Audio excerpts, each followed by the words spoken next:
اصطفى خصوصا على سيد الورى شمس الضحى بدر الدجى صدر العلا نور الهدى كهف الورى دافع البلاء والوباء عالم الأرض والسماء الذي كان نبيا وآدم بين الطين والماء وعلى آله وخلفائه وأصحابه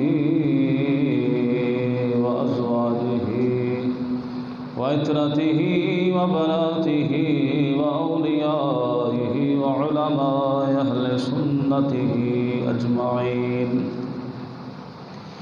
قال الله تبارك وتعالى في الكلام المجيد والفرقان الحميد: أعوذ بالله من الشيطان الرجيم بسم الله الرحمن الرحيم. يا قوم ادخلوا الأرض المقدسة التي كتب الله لكم ولا ترتدوا على أدباركم فتنقلبوا خاسرين. ثم قال الله تبارك وتعالى في الكلام المجيد والفرقان الحميد: وإذ قال إبراهيم رب اجعل هذا البلد آمنا واجنبني وبني أن نعبد الأصنام. إن الله وملائكته يصلون على النبي يا أيها الذين آمنوا صلوا عليه وسلموا تسليما. الصلاة والسلام عليك يا سيدي يا رسول الله وعلى آلك وأصحابك يا سيدي يا حبيب الله. الصلاة والسلام عليك يا سيدي يا رحمة للعالمين وعلى آلك وأصحابك يا سيدي يا شفيع المذنبين. يا صاحب الجمال ويا سيد البشر من وجهك المنير لقد نبر القمر لا يمكن الثناء كما كان حقه بعد خدا بزرگ توئی قصہ مختصر. امداد کن از بند غم آزاد کن در دین و دنیا شاد کن یا غوث اعظم دستگیر. گنج بخشے فیض عالم مظہر نور خدا ناک سارا پیر کامل کامل آرا رحمما. بگردابِ افتادہ کشتی مدد کن یا خواجہ معین الدین چشتی. قطب عالم شیخ کامل چارہ بیچارگاہ حضرت اسماعیل شاہ غوث الورا کے واسطے. میری زندگی کا تجھ سے یہ نظام چل رہا ہے. میری زندگی کا تجھ سے یہ نظام چل رہا ہے. تیرا راستہ سلامت میرا کام چل رہا ہے. تیرا راستہ سلامت اور نہیں عرش و فرش پر ہی تیری عظمتوں کے چرچے. نہیں عرش و فرش پر ہی تیری عظمتوں کے چرچے. تہ خاک بھی لحد میں تیرا نام چل رہا ہے. تہ خاک بھی لحد میں تیرا نام چل رہا ہے. تیرا راستہ سلامت.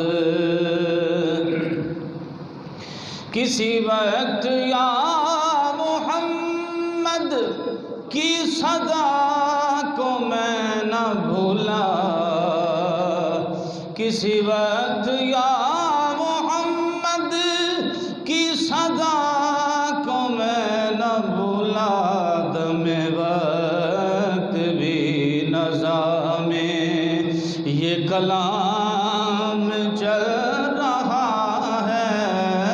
دم وقت بھی نظام یہ کلام چل رہا ہے. تیرا راستہ سلامت، اور میرے ہاتھ آ گئی ہے یہ کلید قفل مقصد، تیرا نام لے رہا ہوں، میرا کام چل رہا ہے، تیرا نام لے رہا ہوں، میرا کام چل رہا ہے، تیرا آستاں سلامت، میرا کام چل رہا ہے، میری زندگی کا تجھ سے وہ برابری کا تو نے دیا درس آدمی کو، وہ برابری کا تو نے دیا درس آدمی کو، کہ غلام ناقہ پر ہے تو امام چل رہا ہے، کہ غلام ناقہ پر ہے تو امام چل رہا ہے، میری زندگی کا تجھ سے کڑی دھوپ کے سفر میں نہیں کچھ نصیر کو غم، کڑی دھوپ کے سفر میں نہیں کچھ نصیر کو غم، تیرے سایہ کرم میں یہ غلام چل رہا ہے، تیرے سایہ کرم میں یہ غلام چل رہا ہے، تیرے سایہ کرم میں یہ غلام چل رہا ہے، تیرا آشقاں سلامت، میرا کام چل رہا ہے، میری زندگی کا تجھ سے یہ نظام چل رہا ہے، تیرا آستاں سلامت، میرا کام چل رہا ہے۔ حمد و صلوات کے بعد نہایت ہی واجب الاحترام قابل سعادت احترام بزرگوں دوستو، اللہ رب العزت جل شانہ عمن والہ اعظم شانہ واتم برہانہ کا شکر ہے، جس کے خصوصی فضل و احسان سے ہم اس کی پاک بارگاہ میں حاضر ہیں۔ دعا ہے کہ اللہ جل شانہ اسی طرح اسلام والی سلامتی، ایمان والی موت عطا فرمائے۔ گرامی قدر، ماہ ذو الحجہ شریف کا مقدس مہینہ چل رہا ہے، اور اس کے چلتے چلتے آج ایک عظیم دن آ گیا جس کو 14 اگست کہتے ہیں، اور یہ عظیم دن اس لیے ہے کہ اللہ نے آج کے دن ہمیں عظیم ملک عطا فرمایا، ایک اسلامی فلاحی ریاست عطا فرمائی، اس وجہ سے یہ عظیم دن ہے۔ اور آج کے دن اظہار مسرت کے ساتھ ساتھ اظہار تشکر کرنے کی ضرورت ہے، اور آج کے دن ہماری نئی نسل کو یہ بات بتانے کی ضرورت ہے، یہ وطن عزیز ہمیں پلیٹ میں رکھ کے نہیں دیا گیا، اس کے پیچھے بڑے شہیدوں کا خون ہے، اور اس کے پیچھے بڑی جد و جہد ہے، اور اس کے پیچھے بڑے بڑے مشائخ کی سائی ہے، اور اس میں بڑے بڑے بزرگوں کی دعائیں شامل ہیں، اور اگر سب سے بڑی بات کہیں تو یہ میرے محبوب علیہ السلام کی منظور نظر ہے۔ یہ ریاست پوری دنیا میں یہ چند ایک منٹ ہم اسی حوالے سے گفتگو کریں گے آگاہی کے حوالے سے، اور یہ بتائیں گے کہ یہ وطن عزیز ملک پاکستان ایسے ہی مرز وجود میں نہیں آ گیا، بلکہ یہ وہ وطن عزیز ہے جس کے لیے میرے محبوب علیہ السلام بھی اس طرف سینہ کر کے کہتے ہیں ادھر سے ٹھنڈی ہوائیں مجھے آتی ہیں۔ اور علامہ نے یہ کہا تھا کہ میر عرب کو آئی ٹھنڈی ہوا جہاں سے، میرا عرب میرا وطن وہی ہے، میرا وطن وہی ہے۔ تو یہ حضور کا بھی منظور نظر ملک ہے۔ گرامی قدر، وطن کی محبت، وطن کی عقیدت، اس کا انداز کیسا ہونا چاہیے اور اس کی محبت کا جو ہے وہ طریقہ کار کیا ہونا چاہیے، اس حوالے سے جواز کی بات بھی کریں گے۔ قرآن و حدیث میں وطن سے محبت کا ذکر ہے، اور پھر وطن ایک فطری طور پہ محبت جو ہے، انسان تو انسان، جانور بھی اپنی جائے پیدائش سے محبت کرتا ہے، پرندے چرند، یہاں تک کہ سب سے چھوٹی سی مخلوق چیونٹی جو ہے اسے بھی اپنے وطن سے، اپنے بلوں سے محبت ہوتی ہے۔ تو وطن کی محبت، اس کا تقاضا، اور پھر وطن عزیز پاکستان بنانے کے لیے کتنی جانوں کا نذرانہ پیش کرنا پڑا، اور کتنی ماؤں نے، بہنوں نے اپنی عزتیں داؤ پہ لگائیں، اور کتنی بہنوں نے عزت بچانے کی خاطر نہروں میں اور کنووں میں چھلانگیں لگا دی۔ آج کے جوان کو پتہ ہوتا تو یہ ہاتھ میں باجے لے کے نہ بجاتا، بلکہ ہاتھ اٹھا کے ان کے لیے دعائیں کرتا۔ آج کا جوان موٹر سائیکل سے سلنسر نکال کے مال روڈ پہ جو ہے وہ شور و غل نہ کرتا، بلکہ مسجد میں بیٹھ کے اللہ کی بارگاہ میں شکرانے کے نفل پڑھتا، یا اللہ تیرا شکر ہے ہمیں تو نے ملک عطا فرمایا، امن و امان والا ملک عطا فرمایا۔ گرامی قدر، جہاں تک وطن کی محبت کا ذکر ہے تو میں نے 2 آیات مقدسہ قرآن عزیز سے، اور بھی آیات ہیں، پڑھنے کا شرف حاصل کیا۔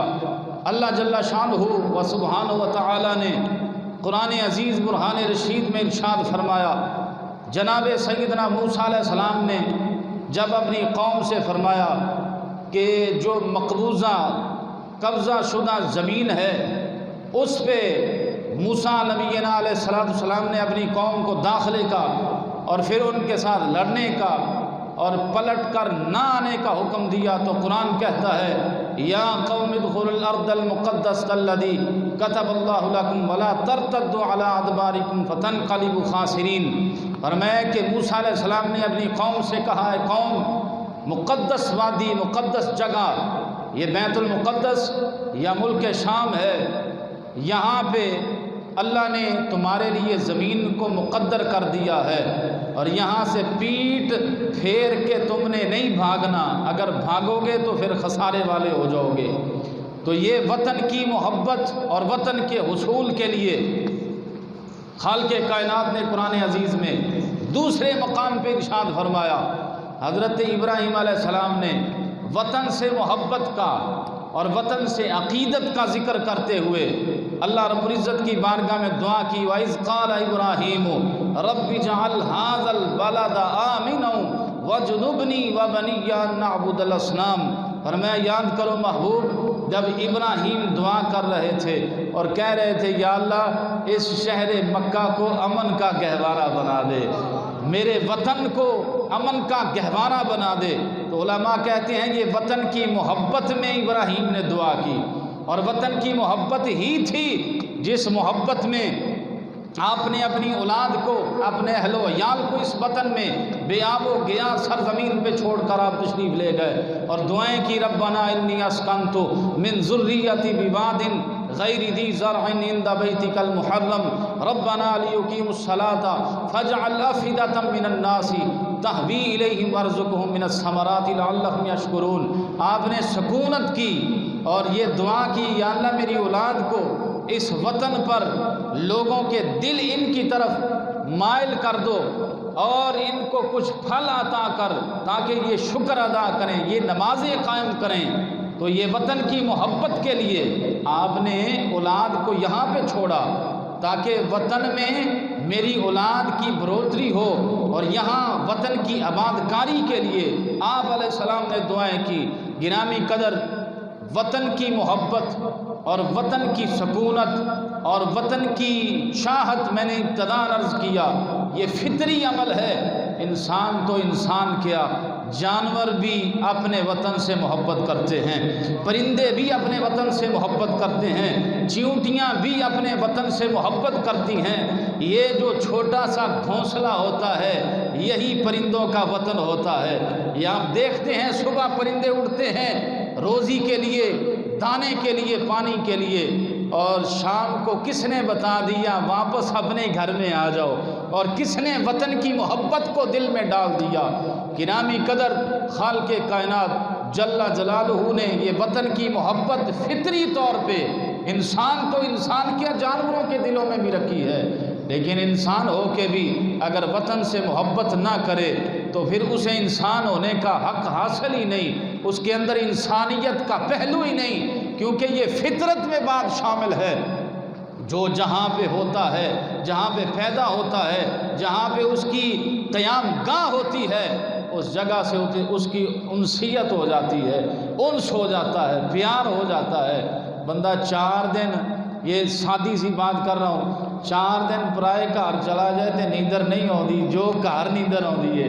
تو بات اگر کسی دیار غیر میں بھی آپ چلے جائیں، یہ میں جنرلی بات کر رہا ہوں، آپ امریکہ، یورپ میں چلے جائیں، برطانیہ چلے جائیں، کسی ملک میں بھی چلے جائیں، جو گئے ہیں، یہاں تک کہ اگر آپ، بڑا مقدس شہر ہے مکہ مدینہ، مکہ اعلیٰ شہر ہے، مدینہ بڑا سونا شہر ہے، لیکن جب بندہ یہاں سے جاتا ہے بڑے چاہ ہوتے ہیں، چند دن گزرنے کے بعد اپنا ہی وطن یاد آتا ہے۔ یاد آتی ہے کہ نہیں آتی؟ آتی ہے یاد، بڑی چیزوں کا خیال رکھنا پڑتا ہے۔ تو بندے کو اللہ کا شکر ادا کرنا چاہیے کہ اللہ نے ہمیں آزادی جیسی زندگی عطا فرما دی، اور پھر امن والا ملک عطا فرما دیا، اور پھر اپنی من مانی مرضی کے مطابق ہم جو چاہیں کر سکتے ہیں۔ ہم دیار غیر میں جا کے علانیہ اذان نہیں دے سکتے، دیار غیر میں جا کے اپنی مرضی سے تبلیغ نہیں کر سکتے، لیکن اللہ کا ہمیں شکر ادا کرنا چاہیے کہ اس خالق کائنات نے ہمیں ایسا وطن عطا کر دیا، ایسا ملک عطا کر دیا جس میں ہم اپنی مرضی سے زندگی گزارتے ہیں اور محبت کے ساتھ رہنا پسند کرتے ہیں۔ ایک انسیت ہے، ایک محبت ہے اور پیار ہے اور ایک لگاؤ ہے، ایک لگن ہے۔ تو گرامی قدر، وطن کی محبت، اب بات طویل ہو جائے گی۔ حدیث پاک میں نبی کریم علیہ السلام کو وطن سے کتنی محبت تھی۔ آقا علیہ السلام کی حدیث پاک سے یہ بات ثابت ہے۔ جب وحی کا نزول شروع ہوا تو بخاری شریف میں ہے، آقا علیہ السلام کی طبیعت مبارکہ میں ایک عجیب سی کیفیت ہوئی، تو حضرت خدیجہ الکبریٰ، ام المومنین سیدہ خدیجہ الکبریٰ رضی اللہ تعالیٰ عنہا، آپ نبی کریم علیہ السلام کو اپنے چاچا زاد بھائی ورقہ بن نوفل کے پاس لے گئیں۔ وہ سابقہ کتابوں کا عالم تھا، اس کے پاس لے گئیں تو ان سے جا کے یہ ماجرا بیان کیا۔ تو ورقہ بن نوفل نے کہا، آپ کے ساتھ 3 معاملات ہونے والے ہیں، 3 کام آپ کے ساتھ ہوں گے۔ ابھی وحی کا نزول شروع ہوا تھا۔ آقا علیہ السلام نے فرمایا کون سے؟ اس نے کہا سب سے پہلا، آپ کی قوم آپ کی تکذیب کرے گی، آپ کو جھٹلائیں گے، آپ کی بات نہیں مانیں گے۔ دوسری بات، آپ کی قوم آپ کو تکلیفیں دے گی، آپ کی قوم آپ پر اذیتیں اور آپ کو پریشان کرے گی۔ تو جب تیسرا کہا نا، اس نے کہا آپ کی قوم آپ کو اپنے وطن سے نکال دے گی، وطن سے نکال دے گی۔ پہلی بات کہی تکذیب کریں گے، حضور خاموش رہے۔ دوسری بات کہی یہ تکلیفیں دیں گے، آقا علیہ السلام خاموش رہے۔ جب کہا وطن سے بھی نکال دیں گے، حضور اسی وقت اٹھے اور کہا مجھے وطن سے بھی نکال دیں گے، مجھے وطن سے نکال دیں گے۔ تو علماء کہتے ہیں یہ وطن سے محبت کی دلیل ہے۔ حضور پہلی 2 باتوں پہ نہیں بولے، تیسری پہ بولے یار وطن سے بھی نکال دیں گے، مجھے تو وطن سے محبت ہے اور میں وطن سے پیار اتنا کرتا ہوں۔ پیار کتنا، جب آقا علیہ السلام ہجرت مدینہ طیبہ کر رہے تھے تو آقا علیہ السلام جاتے جاتے کعبے کو کہہ رہے تھے تو بڑا سونا شہر ہے، بڑا عظمت والا شہر ہے، دل نہیں چاہتا تھا اگر یہ قوم مجھے مجبور نہ کرتی تو میں یہاں ہی رہنا پسند کرتا۔ تو یہ وطن کی محبت کی علامت ہے، وطن کی محبت کی دلیل ہے۔ حضرت انس بن مالک رضی اللہ تعالیٰ عنہ آپ فرماتے ہیں کہ میں خیبر کی طرف آقا علیہ السلام تشریف لے کے گئے اور کریم آقا علیہ السلام خیبر میں قیام کیا۔ میں نے کہا خدمت کروں گا۔ جب واپس آقا علیہ السلام تشریف لے کے آئے، حضرت انس بن مالک کہتے ہیں کہ جب احد پہاڑ نظر آیا تو آقا علیہ السلام نے فرمایا ھذا جبل یحبنا ونحبہ۔ انس دیکھ رہا ہے اس پہاڑ کو، یہ ہم سے محبت کرتا ہے، ہم اس سے محبت کرتے ہیں۔ یحبنا ونحبہ۔ اور آقا علیہ السلام تھوڑا سا تشریف آگے لے کے گئے پہاڑیوں کے درمیان، جیسے ہی مدینہ شریف نظر آیا تو آقا علیہ السلام نے دعا کے لیے دستے مبارک اٹھائے۔ حضرت انس کہتے ہیں آقا علیہ السلام نے دعا کی، یا اللہ ابراہیم علیہ السلام نے دعا کی تھی مکے کے لیے اس کو حرم بنا دے، میں دعا کرتا ہوں میرے اس شہر کو حرم بنا دے۔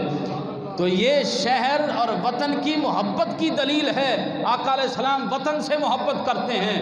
اور پھر اور حدیث پاک سماعت فرمائے، آقا علیہ السلام کے صحابہ اور بہت ساری کتب میں یہ حدیث پاک موجود ہے، آقا علیہ السلام جب کسی غزوہ یا کسی کام پہ باہر وطن سے علاقے سے تشریف لے جاتے تو جب آقا علیہ السلام واپس تشریف لاتے، صحابہ کہتے ہیں دور سے جب مدینے کے در و دیوار نظر آتے تو آقا علیہ السلام اونٹنی کو تیز کر دیتے، یا کسی جانور پہ، خچر پہ اور جانور پہ ہوتے تو اس کو ایڑی مار کے تیز بھگانے کی کوشش کرتے کہ میرا وطن آ گیا ہے، وطن کی محبت میں جلدی جلدی داخل ہونا چاہتا ہوں۔ یہ وطن کی چاہت ہے، وطن کی محبت ہے۔ اور کریم آقا علیہ السلام کی اور وطن سے محبت، حضرت اماں عائشہ صدیقہ عفیفہ رضی اللہ تعالی عنہ آپ فرماتی ہیں کہ ایک بندہ مکے سے بڑی دیر بعد حضور کی بارگاہ میں آیا اور حضرت اماں عائشہ صدیقہ عفیفہ رضی اللہ تعالی عنہ آپ فرماتی ہیں میں نے پوچھا مکے کی حالات بتاؤ، اس نے حالات بتانے کی بجائے مکے کی فضیلت شروع کر دی، مکے کے فضائل بیان شروع کر دیے۔ تو آقا علیہ السلام جب فضائل سنتے رہے تو حضور کی چشمان مبارکہ سے آنسو جاری ہو گئے، حضور روئی جا رہے ہیں اور روتے روتے فرمایا کہ لا تشوقنا یا فلانو، اے ہمارے اندر مزید اشتیاق پیدا نہ کر، بس کر، یہ وطن کی محبت بار بار یاد نہ دلا۔ یہ وطن کی محبت ہے جو وہ بندہ آ کے فضائل بیان کرے۔ اور آقا علیہ السلام دوسری حدیث پاک میں آقا علیہ السلام فرماتے ہیں کہ میرے دل کو بے قرار نہ کر، یہ باتیں تو کر رہا ہے تو وطن کی محبت میں کر رہا ہے، تو میرے دل میں مزید اشتیاق پیدا ہو رہا ہے۔ یہ اس بات کی دلیل ہے حضور کو وطن سے کتنی محبت ہی۔ گرامی قدر، ان قرآن کی آیات اور حدیث مطہرہ سے یہ بات تو عیاں ہو گئی، وطن کی محبت کا جواز، وطن کی محبت یہ قرآن سے بھی ثابت ہے، یہ حدیث مصطفیٰ سے بھی ثابت ہے، اور یہ انبیاء کرام علیہ السلام کے عمل مبارک سے بھی ثابت ہے۔ اور گرامی قدر، میں نے ابتداً عرض کیا یہ وطن کوئی ہنگامی طور پہ نہیں بلکہ پوری روئے زمین کے بہت سارے ممالک آزاد ہوئے اپنے اپنے طرز عمل اور اپنے اپنے طور طریقے کی وجہ سے۔ یہ آپ کے لیے میں گوش گزار کر رہا ہوں، یہ پاکستان پوری دنیا میں 160 ممالک ہیں، پوری دنیا میں صرف وطن عزیز ایسا ملک ہے جو نظریے کی بنیاد پہ بنایا گیا ہے۔ نظریہ کیا ہے یہ بھی آپ بڑی قابل غور بات ہے، نظریہ کی بنیاد پہ یہ دو قومی نظریہ، یہ کیا چیز ہے؟ آج ٹی وی پہ آپ کو صرف پاکستان کا یہ قومی نغمہ ہی صبح سے شام تک ملے گا، قومی ترانے ملیں گے اور نغمے پڑھنے والے اور شو کرنے والے ملیں گے، لیکن یہ کوئی نہیں ملے گا کہ آ کے تحریک پاکستان کے جو علماء مشائخ نے کردار ادا کیا اور وطن عزیز ملک پاکستان کے حصول کا مقصد کیا تھا وہ کوئی نہیں بیان کرے گا اور کوئی نہیں بتائے گا۔ گرامی قدر، دو قومی نظریہ کیا چیز ہے؟ دو قومی نظریہ یہ ہے ہمارے علماء نے یہ 1940 اور 30 سے یہ تحریک کا آغاز کیا اور سب سے پہلے یہ فتویٰ دیا کہ ہندو علیحدہ قوم ہے، مسلمان علیحدہ قوم ہے، ان کے علیحدہ طور طریقے ہیں، ہمارے علیحدہ طور طریقے ہیں، لہذا ہم چاہتے ہیں کہ علیحدہ ریاست ہو جس میں ہم اسلامی نظام کو قائم کریں اور ہم ثانیہ مدینہ بنا کے زندگی بسر کریں۔ یہ بات شامل تھی ثانیہ مدینہ، مطلب یہ کہ مدینہ شریف کی جو ریاست، جو آج نام لیتے ہیں ہمارے وزیر اعظم صاحب کہ ہم ریاست مدینہ بنائیں گے، یہ آج کی بات نہیں، یہ صرف نام لیتے ہیں، لیکن ریاست مدینہ میں ایک علیحدہ تشخص، علیحدہ کردار ریاست مدینہ میں یہ نہیں تھا کہ ہم وہاں جا کے بھی مندر بنائیں گے، وہاں جا کے بھی گردوارے بنائیں گے، وہاں جا کے بھی عیسائیوں کو پروموٹ کریں گے، یہ نہیں تھا، بلکہ یہ تھا کہ ہمارے جو طرز عمل مسلمانوں والے ہیں ہم اس میں ترویج و ارشاد کریں گے، یہ طرز عمل، اور اس بنیاد پہ دو قومی نظریہ اسی کو کہتے ہیں۔ گرامی قدر بڑے لوگوں نے مخالفت کی، مخالفت کرنے والے کوئی اور نہیں تھے، مولویوں میں تھے، علماء تھے، اور وہ آج جو پاکستان کے ٹھیکیدار بنے ہیں وہ آج 14 اگست منانے کہتے جی ہم نہیں مناتے۔ بھئی تم نہیں مناتے، تمہارے باپ بھی نہیں مناتے تھے، تمہارے باپوں نے کہا تھا کہ پاکستان کی پے بھی نہیں ہم بننے دیں گے، اور ان کے بڑوں نے کہا تھا کہ پاکستان کی پے بھی بن گئی تو ہماری داڑھی گدھے کے پیشاب سے موڑ دینا۔ یہاں تک کہ جو کانگریسی ملا تھے، جو گاندھی کے ساتھ ملے تھے، انہوں نے یہاں تک نعرے لگائے، لیکن ہمارے مشائخ کو دیکھیں تو سید جماعت علی شاہ صاحب محدث پوری، حافظ جماعت علی شاہ صاحب امیر ملت رحمۃ اللہ تعالی علیہ، آپ نعرہ لگاتے ہیں لوگوں اگر کوئی مسلم لیگ کو ووٹ نہیں دے گا ہم اس کا جنازہ ہی نہیں پڑھیں گے۔ محدث علی پوری حضرت پیر جماعت علی شاہ صاحب رحمۃ اللہ تعالی علیہ، آپ کا فرمان آج بھی موجود ہے، آپ رضی اللہ تعالیٰ عنہ آپ فرما رہے ہیں لوگوں ایک جھنڈا ہے مسلم لیگ کا، اور یہ میں آپ کے گوش گزار کر دوں کہ قائد اعظم کا لقب دینے والے پیر جماعت علی شاہ صاحب رحمۃ اللہ علیہ ہیں۔ پہلے محمد علی جناح ہی تھا، اور پہلے جناح ہی کہتے تھے، اور پہلے محمد علی جناح ہی کہا جاتا تھا، لیکن آپ رحمۃ اللہ تعالی علیہ نے خطوط میں لکھا آپ صرف محمد علی جناح نہیں ہیں، آپ قائد ہیں اور آپ قائد اعظم ہیں، اور یہ قائد اعظم کا لقب اور ٹائٹل پیر صاحب رحمۃ اللہ تعالی علیہ نے آپ کو دیا۔ اور گرامی قدر یہ بھی تاریخ کا ایک حصہ ہے کہ ان حالات میں جب لوگوں کے پاس کھانے کے لیے روٹی نہیں تھی، رہنے کے لیے مکان نہیں تھا، سونے کے لیے بستر نہیں تھا، زندگی گزارنے کے اسباب نہیں تھے، لوگ اپنی جائیدادیں چھوڑ کے ہجرت پاکستان کی طرف کر رہے تھے، اپنی عزتیں داؤں پہ لگا رہے تھے، ان حالات میں پیر صاحب نے اپنی جیب سے 1 لاکھ روپیہ نکال کے کہا تھا محمد علی جناح یہ لو 1 لاکھ روپیہ، کام شروع کرو، پاکستان بن کے رہے گا۔ اب بتائیں ایسے پیر کہاں سے تلاش کریں، ایسے پیر ایسے مشائخ کہاں سے تلاش کریں؟ آج تو صورتحال یہ ہے کہ لے کے گی آئے ہیں دے کے گی جانا ہی، جی لے کے گی آئے ہیں دے کے گی جانا ہی۔ آج کی تو یہ صورتحال ہے، پیروں کی مرسڈیز اور بڑی بڑی فراری گاڑیاں اور بنگلے اور موجیں ہی موجیں۔ آج کہاں سے ایسے پیر تلاش کریں گے جنہوں نے صرف جناب علی گوشہ نشین ہو کے اللہ رسول کو راضی نہیں کیا بلکہ میدان عمل میں آ کے حسینی کردار بھی ادا کیا ہے؟ آج کہاں سے وہ پیر لائیں گے؟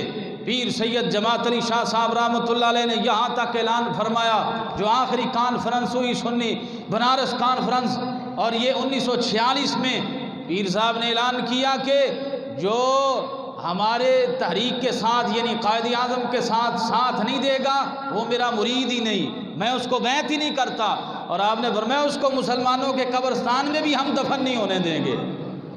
تو یہ آج تک نہیں آپ سنیں گے، ان لوگوں کی زبانیں لمبی لمبی وہ باتیں سنیں گے جو کہتے تھے کہ نہیں ملت از وطن است، کہ دین جو ہے وہ وطن سے ہوتا ہے، یہ فتویٰ دیا مولوی حسین احمد مدنی نے، دیوبندی نے، مولوی حسین احمد مدنی نے، اور کلیات اقبال میں اقبال نے یہ شعر لکھ دیا، اور اقبال بستر مرگ پر تھا، اقبال رحمۃ اللہ علیہ آخری ایام تھے، تو کسی نے آگے کہا جی حضرت جی آپ نے تو پاکستان کے خواب دیکھے ہیں، تو یہ دیکھیں مولوی صاحب نے فتویٰ دے دیا ہے ملت از وطن است، دین تو وطن سے ہوتا ہے، دین وطن سے ہوتا ہے۔ علامہ اٹھ کے بیٹھ گئے، آپ نے کہا ہنوز نہ داندر رموز دین ورنہ زی دیوبند حسین احمد اینچے عبول عجبیست۔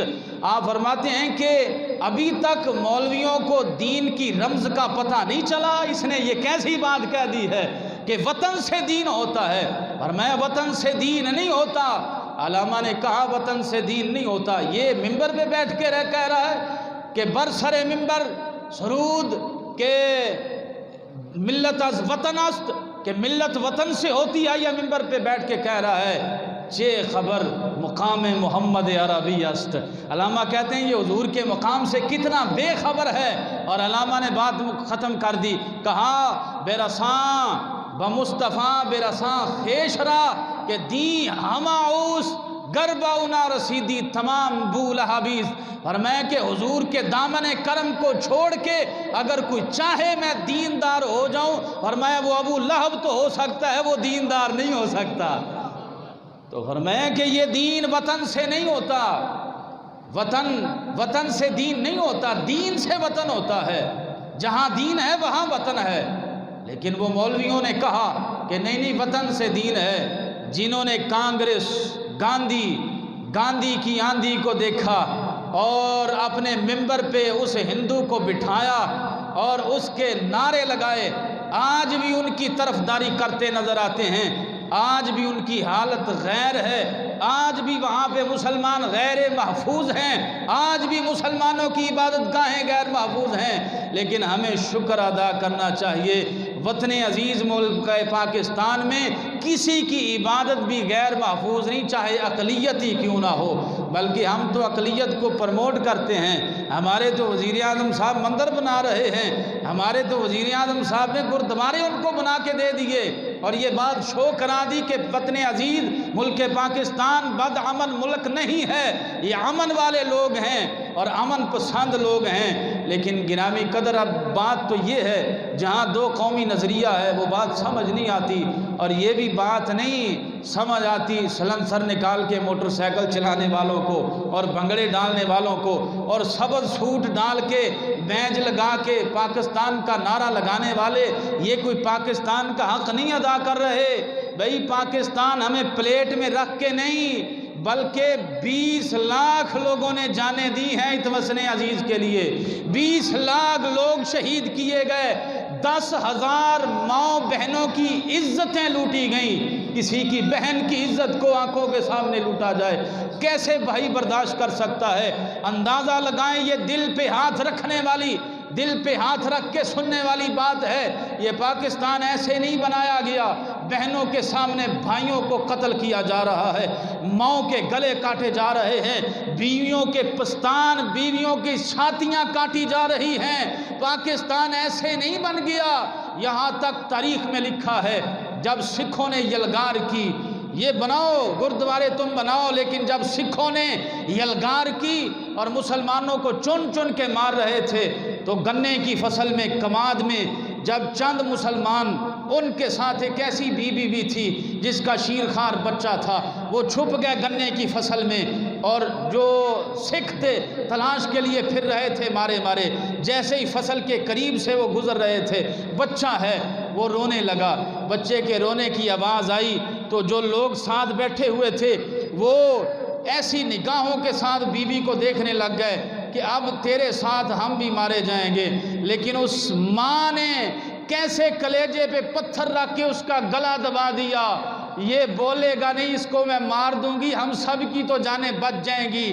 ایسی کوئی ماں لا کے دکھائے کو اپنے ہاتھوں سے اپنے لخت جگر کا گلا اس لیے دبا رہی ہے یہ مر جائے ہم بچ جائیں، ہم پاکستان بنا کے رہیں گے۔ یہ جگرا، یہ حوصلہ کہاں سے لے کے آئیں؟ گرامی قدر یہ ایسے نہیں بن گیا۔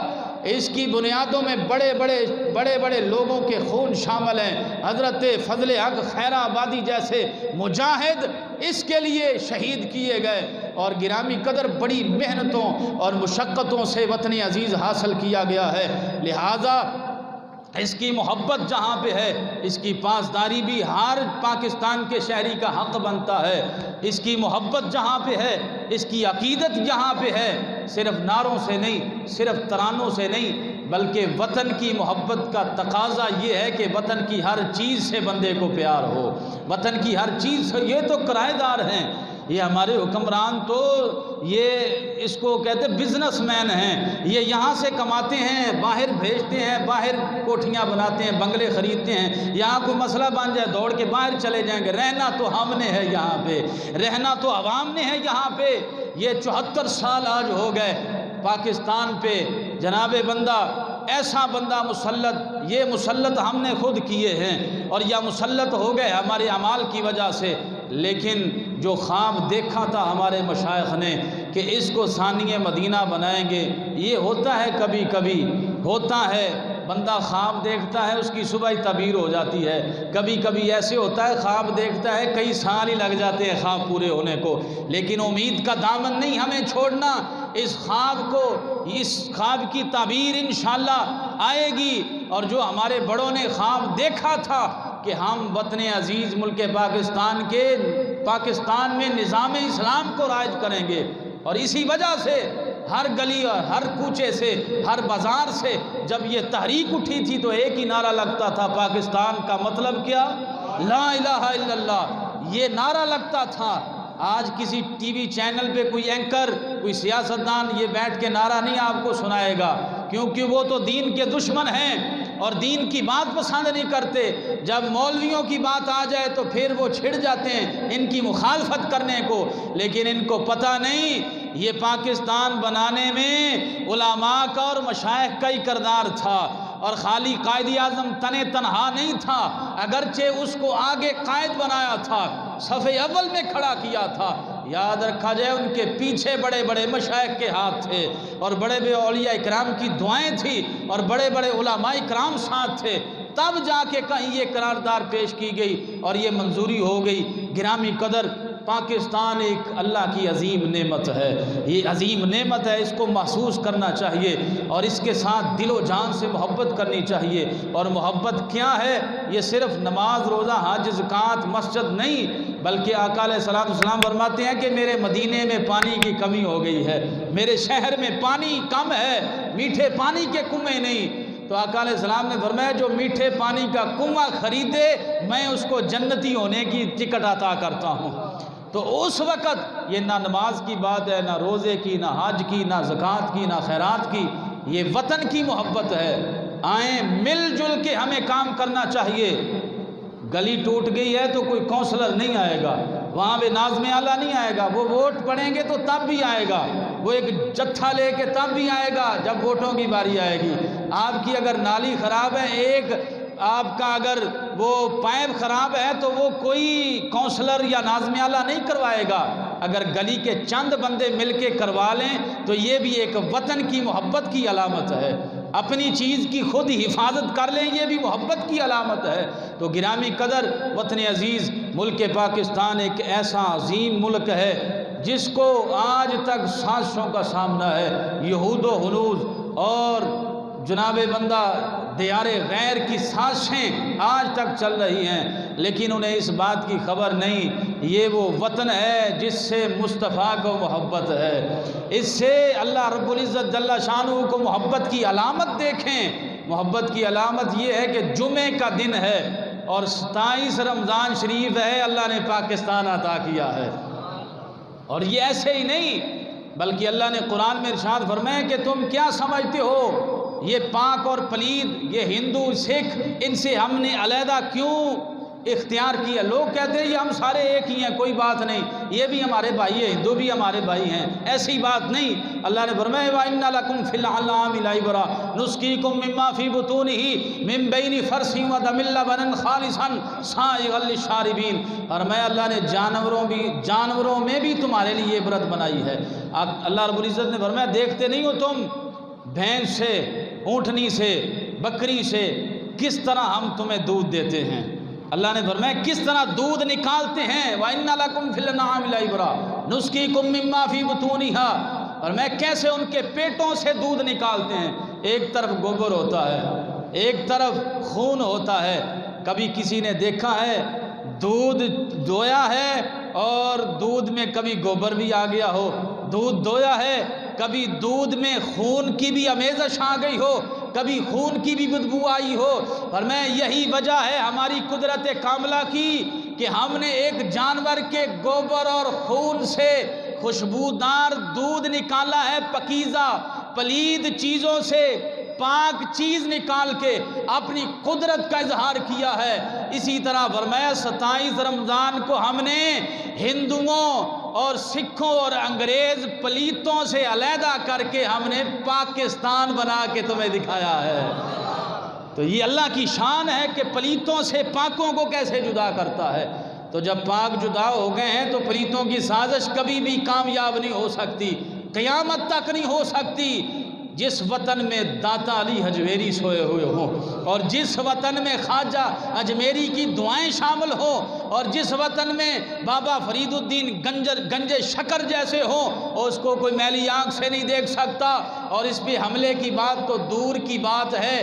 گرامی قدر یہ وہ وطن ہے، میں بات ختم کر رہا ہوں۔ گرامی قدر سرچر نے سرچ کی پوری دنیا میں، یہ آقا علیہ السلام نے یہ کیوں فرمایا اس طرف منہ کر کے؟ آقا علیہ یہ مدینہ شریف اس طرف ہے مشرق کی طرف، تو آقا علیہ السلام نے ہم مغرب کی طرف ہیں، حضور علیہ السلام نے مغرب کی طرف سینہ مبارک کھولا اور کہا صحابہ مجھے یہاں سے ٹھنڈی ہوا آتی ہے، ادھر سے ٹھنڈی ہوا آتی ہے۔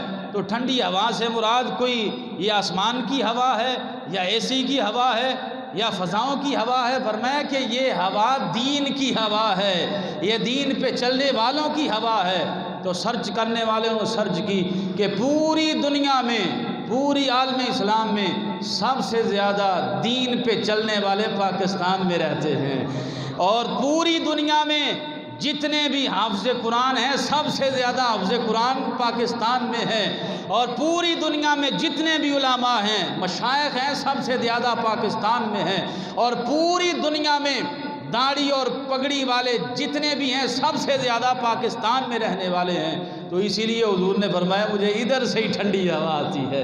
تو یہ ٹھنڈی ہوا دین کی ہے، یہ دین کی محبت کی ہے۔ گرامی قدر آئیں، آج ہمیں متحد ہونے کی ضرورت ہے، اختلاف رائے کو بالائے طاق رکھ کر پاکستان کی سالمیت کے لیے، اور پاکستان جس مقصد کے لیے حاصل کیا تھا، یہ عریانی فحاشی اور بغیرتی کے لیے نہیں، بلکہ یہ حاصل کیا گیا تھا کہ یہاں اللہ رسول کی بات ہوگی، یہاں دین پہ چلنے کی بات ہوگی، اور یہاں دینی قوتوں کی بات ہوگی۔ لیکن آج یہودیوں کی سازش، قادیانی بڑے ابھر رہے ہیں، رافضی جو ہیں وہ بڑے ابھر رہے ہیں۔ آج ہم نے مل کے ان باطل قوتوں کا مقابلہ کرنا ہے اور بتانا ہے کہ آج سے 74 سال پہلے جو نعرہ تھا وہ آج بھی وہی نعرہ ہے۔ پاکستان کا مطلب کیا؟